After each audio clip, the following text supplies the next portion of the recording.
بسم اللہ الرحمن الرحیم۔ قال ويجوز للمشتری ان يزيد للبائع في الثمن۔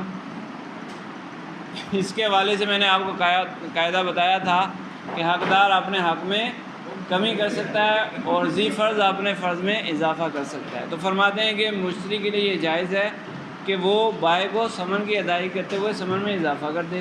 ويجوز للبائع ان يزيد للمشتری في المبيع، اور بائع اگر مشتری کو مبیع دیتے ہوئے مبیع میں اضافہ کرنا چاہتا ہے تو وہ اپنی مرضی سے اضافہ کر سکتا ہے۔ ويجوز ان يحط من الثمن، اور اسی طرح بائع کا حق ہے ثمن کو وصول کرنا، تو بائع اگر اپنے حق میں کمی کر دے، ثمن میں کمی کرنا چاہے تو کمی کر سکتا ہے۔ ويتعلق الاستحقاق بجميع ذلك، اور جب ثمن میں کمی کر دی یا ثمن میں زیادتی کر دی یا مبیع میں کمی کر دی یا مبیع میں زیادتی کر دی، چاروں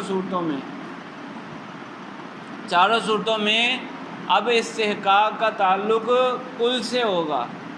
مثال کے طور پر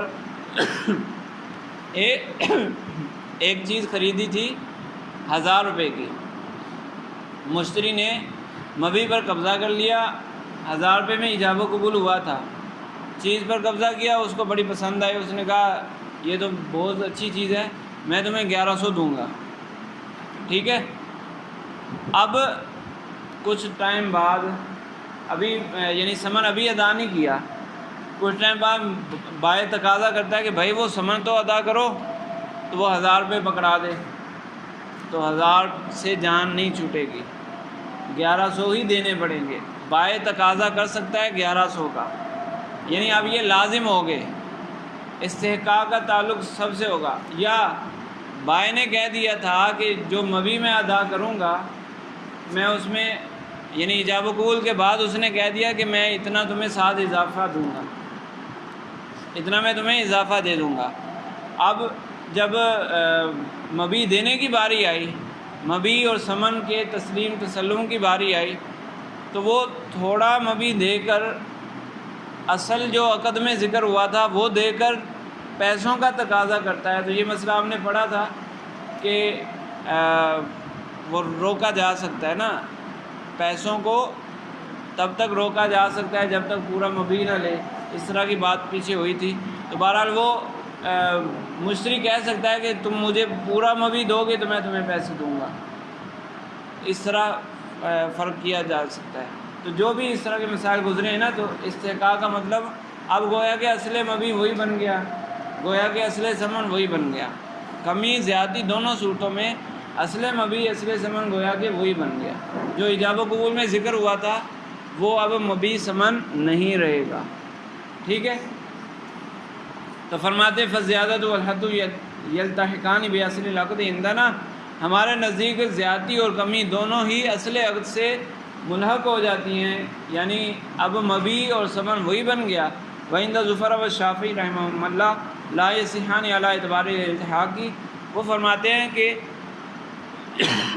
کمی اور زیادتی تو کی جا سکتی ہے لیکن یہ عقد کے ساتھ نہیں ملے گی، استحقاق اس میں نہیں آئے گا، اصل عقد کے ساتھ نہیں ملے گی۔ اب مبیع اور ثمن وہ نہیں بنیں گے، بلا لا اعتبار ابتدائی صلہ تھی۔ وہ فرماتے ہیں کہ یہ ایک گفٹ ہے، نیا گفٹ ہے۔ اگر مشتری نے بائع کو کہا تھا کہ میں تمہیں 1100 دوں گا، گویا کہ وہ یہ کہہ رہا ہے کہ میں 1000 ثمن اور 100 روپیہ تمہیں گفٹ دوں گا، تو گفٹ دینا لازم ہوتا ہے؟ گفٹ دینا لازم نہیں ہوتا۔ جس نے اقرار کیا تھا وہ بعد میں منع کرنا چاہے تو منع کر سکتا ہے، شرعی اعتبار سے یعنی بیع کے قواعد کے اعتبار سے وہ منع کر سکتا ہے۔ وعدہ خلافی کا گناہ اپنی جگہ ہے، تو ظاہر سی بات ہے وعدہ خلافی ہے نا یہ۔ تو اچھا، تو بہرحال کہنے کے امام ظفر امام شافعی رحمہ اللہ کے نزدیک یہ نیا گفٹ ہوگا، تو اس پر گفٹ والے احکام جاری ہوں گے۔ اصل عقد کے ساتھ اس کا تعلق جب نہیں بنے گا تو گویا کہ یہ مبیع اور ثمن نہ بنے۔ لہما انہ لا یمکن تصحیح زیادتی ثمنا، ان کی دلیل کیا ہے؟ امام ظفر امام شافعی کی دلیل کہ یہ ثمن یا مبیع کیوں نہیں بن رہے؟ فرماتے ہیں یہ ممکن ہی نہیں ہے۔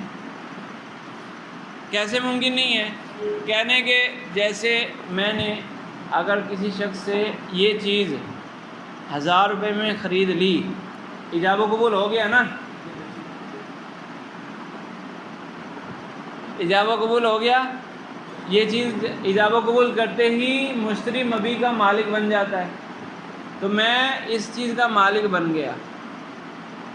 اب میں اگر 100 روپے میں 100 روپیہ اضافہ کرتا ہوں، اس کے بدلے کروں گا 100 روپیہ اضافہ، اسی کے بدلے جو ہماری جو بات ہے نا حناف کی، وہ یہی تو کہہ رہے ہیں کہ اب اسی کے بدلے وہ 100 روپیہ بھی اسی کے بدلے آئیں گے۔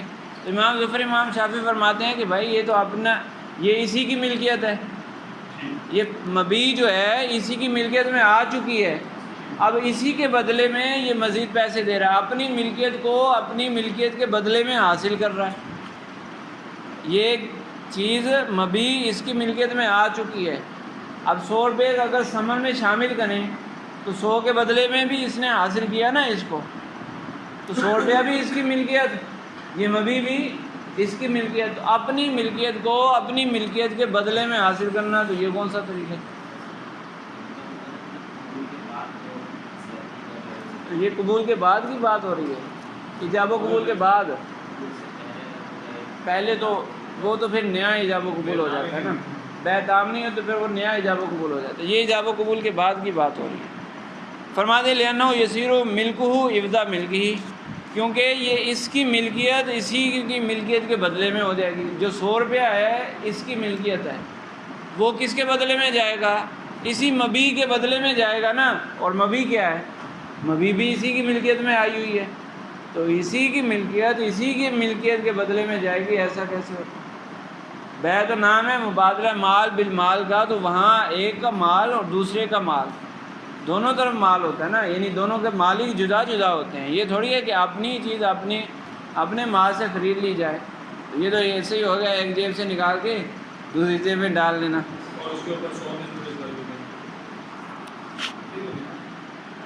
فلا یلتحق باصل العقد، تو اس کو اصل عقد کے ساتھ نہیں ملایا جائے گا۔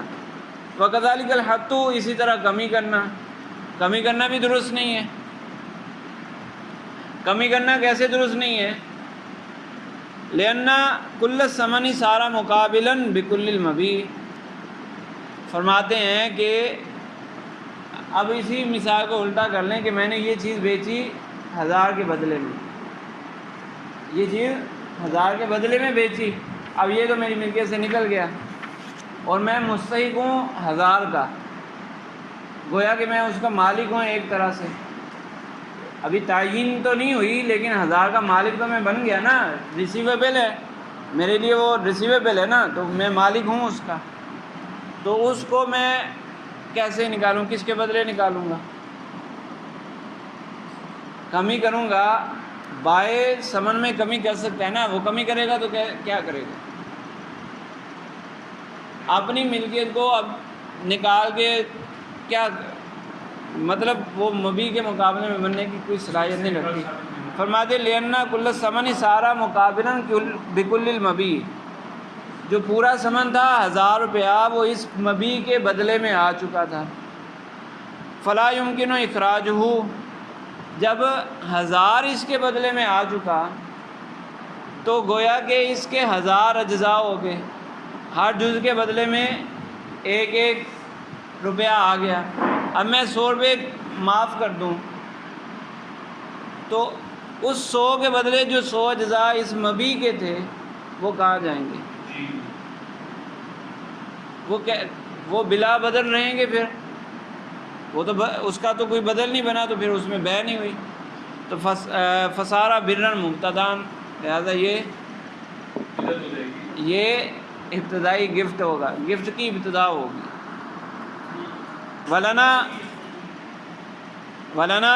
انہما بالحط والزیادۃ یغیران العقد من وصف مشروع الی وصف مشروع، ہماری دلیل یہ ہے کہ جب وہ کمی یا زیادتی کرتے ہیں تو مبیع اور ثمن میں ہم اس کمی زیادتی کو اس لیے شامل کر دیتے ہیں گویا کہ انہوں نے بیع کے ایک وصف کو دوسرے وصف میں تبدیل کر دیا۔ بیع کے 3 وصف ہوتے ہیں، کہ بے وہ رابح ہوتی ہے یعنی نفع دینے والی ہوتی ہے، یا خاسر ہوتی ہے نقصان دینے والی، یا عدل ہوتی ہے یعنی برابر۔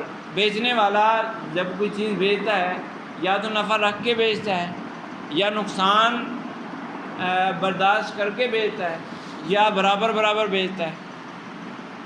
تو اگر برابر برابر بیچی تھی اور اس نے مشتری نے ثمن میں اضافہ کر دیا، تو اب یہ بیع کون سی بن گئی؟ رابح بن گئی، رابح بن گئی نا، رابح نفع دینے والی بن گئی۔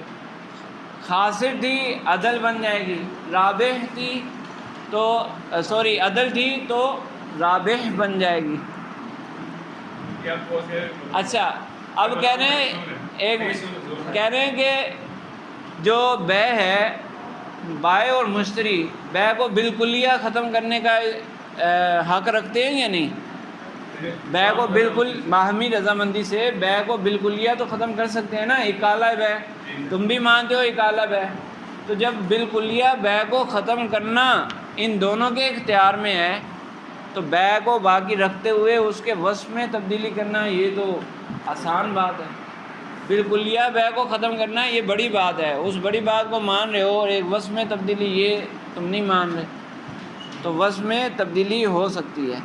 تو فرماتے ہیں یہ ایک وصف سے دوسری وصف کی طرف جانا ہے، وَهُوَ كَوْنُهُ رَابِحًا أَوْ خَاسِرًا أَوْ عَدْلًا وَلَهُمَا وِلَایَةُ الرَّفْعِ، ان دونوں کو بیع کے ختم کرنے کا جب اختیار ہے، فَأَوْلَىٰ أَن يَكُونَ لَهُمَا وِلَایَةُ التَّغْیِیرِ، تو ان دونوں کو اس میں تبدیلی کرنے کا بھی اختیار ہوگا، یعنی ایک وصف کو دوسرے وصف سے تبدیل کر دینا۔ وَصَارَ كَمَا إِذَا أَسْقَطَ الْخِيَارَ وَشَرَطَاهُ بَعْدَ الْعَقْدِ، یہ ایسے ہی ہو گیا جیسا کہ بیع ہوئی تھی خیار شرط کے ساتھ اور پھر بعد میں اس خیار کو ختم کر دیا جائے تو وصف تبدیل ہوا یا نہیں؟ تم بھی اس کو مانتے ہو کہ بعد میں اس خیار شرط کو ختم کیا جا سکتا ہے تو وصف تبدیل ہو جاتا ہے نا، اس کو تم مانتے ہو تو یہاں بھی وصف تبدیل ہو رہا ہے۔ یا عام بیع کی تھی بعد میں خیار شرط رکھ لیا تو وہ تم مانتے ہو، ایک وصف سے دوسری طرف منتقل ہونا، تو یہاں بھی مان لو کہ ایک وصف سے دوسری وصف کی طرف انتقال پایا جا رہا ہے۔ ٹھیک ہے، چلیں پھر یہاں تک کافی ہے۔